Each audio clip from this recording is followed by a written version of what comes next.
pemberontakan itu butuh dana. Kayak itu silakan kita mengumpulkan dana dengan cara apa? Menjual karcis. Ini gila ini kan lu. Menjual karcis untuk pendanaan pemberontakan gitu. Kan aneh loh ini. Gila tadi. Seluruh pimpinan pemberontak Madiun yang tertangkap eksekusi tidak perlu diadili. Itu peretanya Soekarno. Loh ini gimana ini? Lu hukum kan ya semua pemberontak ya diadili dulu. Enggak, itu langsung disuruh eksekusi. Dan akhirnya memang dieksekusi. Ya. Amir Syarifuddin, Landing Ji, ya, kemudian Suripno, kelompok-kelompok tokoh-tokoh sosialis itu dieksekusi semua. Kalau dulu ngadepi PKI komunis gitu enak mereka. Selalu menang di berbagai itu kelompok-kelompok kapitalis selalu menang. Sekarang begitu Cina sudah berubah, loh sama-sama kapitalis ya. Amerika kok persaingan dagang itu hancur mereka.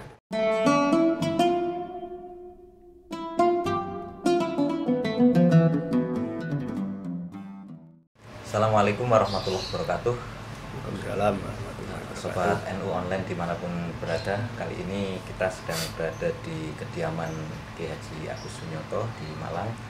Kita akan berbincang-bincang mengenai sejarah.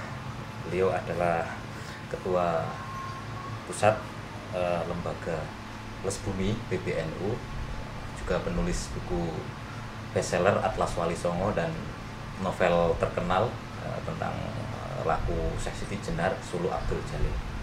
Apa kabar Pak Yai? Alhamdulillah. Alhamdulillah sehat. Ya, alhamdulillah. Terus ini Pak Yai mau tanya juga, ini kan setiap September itu biasanya selalu diributkan terus PKI. Nah, sebenarnya bagaimana sih Pak Kiai kan selaku sejarawan NU itu memandang peristiwa itulah 48 sampai 65 itu seperti apa, dan kita juga sering dengar rekonsiliasi kultural itu sudah terjadi. Nah, itu seperti apa biar lebih jelasnya. Ya, jadi gini, tahun 26 dulu di kota kita. Ini sebetulnya kita harus mengklirkan dulu, kalau dari kacamata sejarah kita harus bisa, jangan mencampur adukan itu. 9 Mei 1914, orang Belanda namanya Snevely itu membentuk Indische Sosial Democratische Vereniging, ISDV, ya, persekutuan Sosdem Hindia Belanda. Nah, kemudian dia kerjasama, salah satunya mengkader orang-orang kadernya SI, salah satunya Semaun dan Darsono. Disitulah Semaun dan Darsono ini kader Snevely, dan kemudian menjadi ketua SI sekaligus ketua ISDV. Nah, ternyata di tubuh SI Semaun dan Darsono ini mengkader Sosdem SI Merah. SI Merah. Itulah yang kemudian bikin ribut SI itu ya. Kenapa? Orang-orang SI Merah melakukan pemogokan macam-macam, tapi kan atas nama SI. Mereka tidak bisa membedakan SI Merah mana. Itulah sampai SI itu kemudian terlibat macam-macam kasus itu tentunya orang-orang ISDV ini. Sampai kemudian tahun 20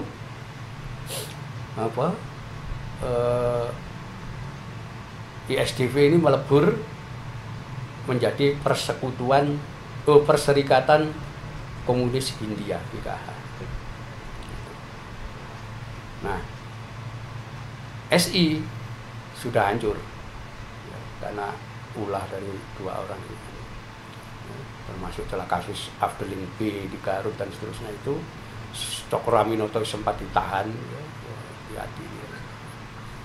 Nah, di sini ada dua orang kader SI.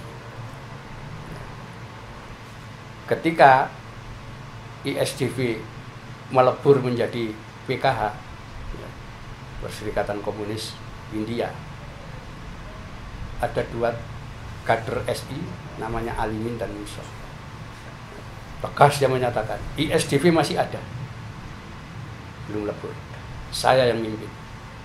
Itulah Batavia dan Banten dipimpin Musa dan Alimin. Nah, di dalam catatan-catatan Belanda, ternyata Alimin dan Musa ini mengajarkan komunisme yang menyimpang. Kenapa mengajarkan komunisme yang menyimpang?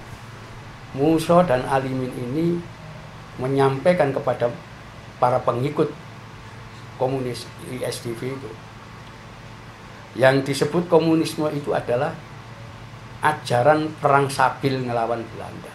Itu kan sudah jauh dari mana. Karena itu pahlawan-pahlawan komunis itu, Pangeran Diponegoro, Senter Prawiro Dirjo, Kiai Mojo dan seterusnya, itu laporan Belanda menyatakan begitu. Ini komunis nyimpang ini. Nah, itulah kemudian berlanjut sampai tahun 1924. 1924 PKH, Perserikatan Komunis India, dilebur menjadi Partai Komunis Indonesia PKI. Nah, saat itulah Musa dan Alimin menyatakan ISDV akan bergabung ke PKI.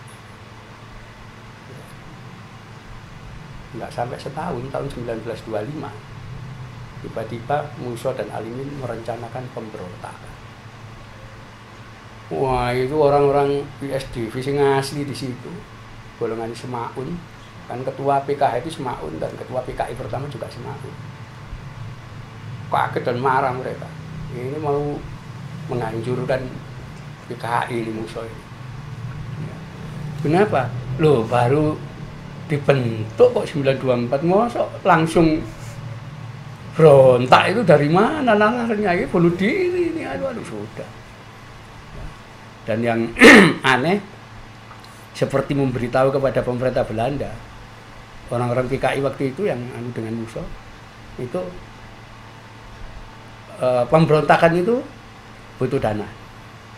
Kayak itu silakan kita mengumpulkan dana. Dengan cara apa? Menjual karcis. Ini gila ini kan lu.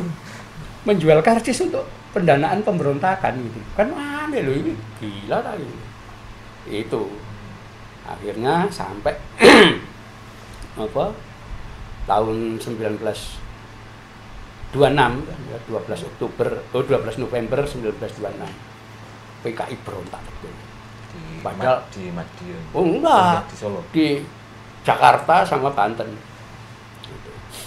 Nah, sebagian Solo itu juga ikut tapi gak maksimal. Nah, ternyata apa? Pemberontakan itu bukan merebut kekuasaan, enggak. Jadi nyerang misalnya polisi yang kejam kepada masyarakat, pantungi, bunuh, gitu. Asisten Wedono sing kejam sama masyarakat diserang, itu penyerangan begitu. Jadi nggak ada kudeta, nggak ada. Dan mayoritas orang Islam yang ikut berontak itu di situ. Justru pada pemberontakan tahun 1926, basisnya PKI yang di Semarang gak ikut berontak. Yang ikut berontak orang-orang Islam yang dipengaruhi Musa. Kenapa? Musa itu Gus, cucunya Kiai. Karena dia sangat pintar mempengaruhi kiai-kiai besar di Banten. Banyak kiai yang kena itu, daftar namanya. Waduh, ini Mursyid Torekot barang juga ikut berontak. Kenapa? Kepengaruh Musa. Nah itu. Jadi tahun 26 itu PKI nggak ada yang ikut. Gitu. Nah inilah sampai kemudian kita lihat operator lapangan dituang ke piu, dijatuhi hukuman gantung. Kita kejar terus. Ketika dilakukan hukuman gantung, ya, mereka kan dicap pemberontak komunis, tapi semua permintaan terakhirnya sama, ditalkin sama penghuni. Hanya lo PKI berontak, ditalkin waktu dieksekusi itu. Gitu. Itu ada semua anunya, dokumennya ada semua. Nah, setelah itu ya, pemerintah Belanda memenjarakan semua yang, dan setelah itu sesuai data yang dia, semua anggota PKI ditangkap dan kemudian dibuang ke Digul. Mereka mengatakan, loh kita gak ikut berontak kok. Itu kan orang yang musuh. Berontak atau tidak kalian adalah PKI. Buang. Digul. Itulah nanti kita akan temukan catatan Tan Malaka. Yang mencatat Musa dan Alimin itu aventurir. Aventurir. Aventurir. Artinya Petualang politik. Mereka itu kan orang SI. Kan itu mereka gak ngerti komunisme itu apa ya. Tapi akibat aventurisme dua orang ini, satu generasi komunis habis. Tan Malaka yang nulis itu. Artinya orang kiri menilai Musa dan Alimin itu bukan komunis aslinya. Justru dengan tindakan mereka apa? Hancur komunis satu generasi. Itu penilaian nanti. Ya. Nanti berkaitan dengan tahun 48 sama ya. Tahun 48 itu bulan Januari Indonesia perundingan Renville ya. Jadi dengan Belanda Indonesia diwakili Mr. Amir Syarifuddin, orang ISDP ya, orang Sosdem. Kenapa? Amir Syarifuddin ini termasuk salah seorang vice menteri di dalam kabinetnya kolonial Hindia Belanda sebelum Jepang. Karena itu dia pro dengan Belanda betul, orang-orang sosialis. Ternyata di dalam perjanjian Renville itu dia menandatangani wilayah Indonesia di Jawa itu tinggal Jogja, Surakarta, Madiun, dan sudah diset nanti Madiun akan memisahkan diri, tinggal Jogja dan Surakarta. Kalau dua kerajaan ini nanti ya, didatangi kerajaan Belanda, kamu ikut kerajaan Belanda atau ikut Soekarno-Hatta yang nggak punya apa-apa, itu pasti akan ikut Belanda.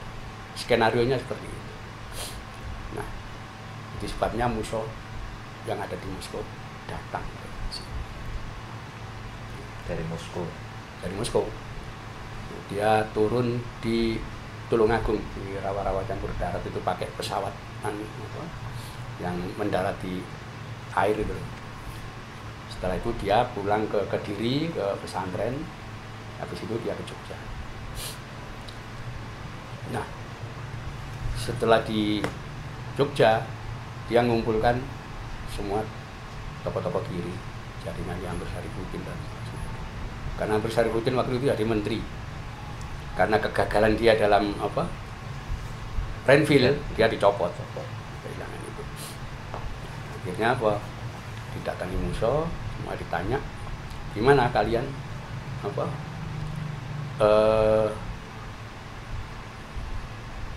menjalankan rencana apa tidak program kita untuk memisahkan Madiun dari RI. Ternyata mereka ragu-ragu semua. Rupanya Bung Karno masih kuat, sekalipun sudah wilayahnya tinggal kecil, ya, bahkan karena wilayah Jawa Barat itu sudah masuk Belanda kan, gitu.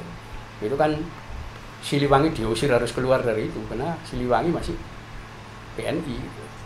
Akhirnya pindah semua ke Jogja dan Surakarta wilayah. Nah, disitulah semua tidak berani karena Soekarno masih. Kemudian Bung Karno, aku yang akan mimpin kalau itu. Aku ki seniori Soekarno biasa. Wah ya, semua rapat kesepakatan untuk melakukan gerakan.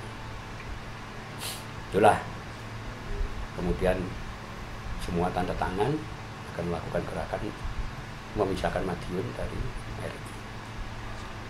Sudah setelah semua tanda tangan semua, dokumen ini dibawa Musa. Apa? ketemu Bung Karno. Diserahkan ini pada Bung Karno. Loh.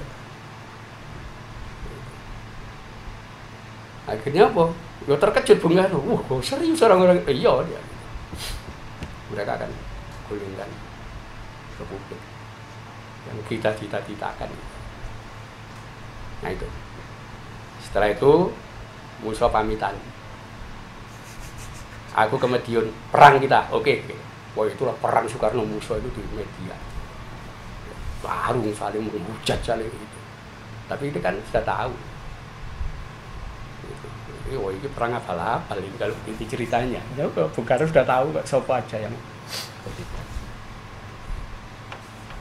Nah, ternyata rencana itu bocor ke pihak kelompok-kelompok kiri. Musa berkhianat. Dia melakukan tindakan yang sama dengan tahun 26, memperosokkan kita. Itulah didahului 18 September 1948. Mereka bergerak. Apa? Pesindo. Ya. Pasukan orang-orang sosialis yang terlatih. Itu yang operasi, yang nyulik bupati, nyulik komandan batalion, ya. Kemudian dandim, ya. Kemudian apa? Jaksa, kiai semua diculik sama orang-orang pesindo. Ya, ada semua. Musa belum tahu kalau mereka melakukan tindakan itu di luar kota. Baru rame setelah itu. Musa kembali. Nah, Siliwangi sudah bergerak. Akhirnya Musa itu menyusul kembali ke Madiun.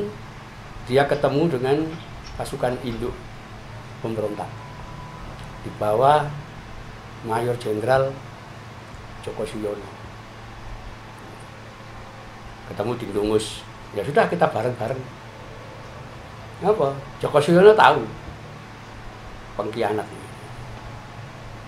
Itulah ketika sampai di daerah Sumoroto, itu sudah masuk perbatasan antara Madiun dan Ponorogo, tapi masuk Ponorogo Sumoroto. Musa digiring sama orang-orang pesindo, pasukannya sosialis itu. Digiring kemudian apa? Di sebuah pohon, matanya ditutup kemudian dieksekusi. Foto-fotonya ada semua. Jadi yang mengeksekusi Musa itu sosialis. Itulah setelah itu difoto macam-macam lah Musa itu. Kirim ke Jakarta. Musa mati terbunuh.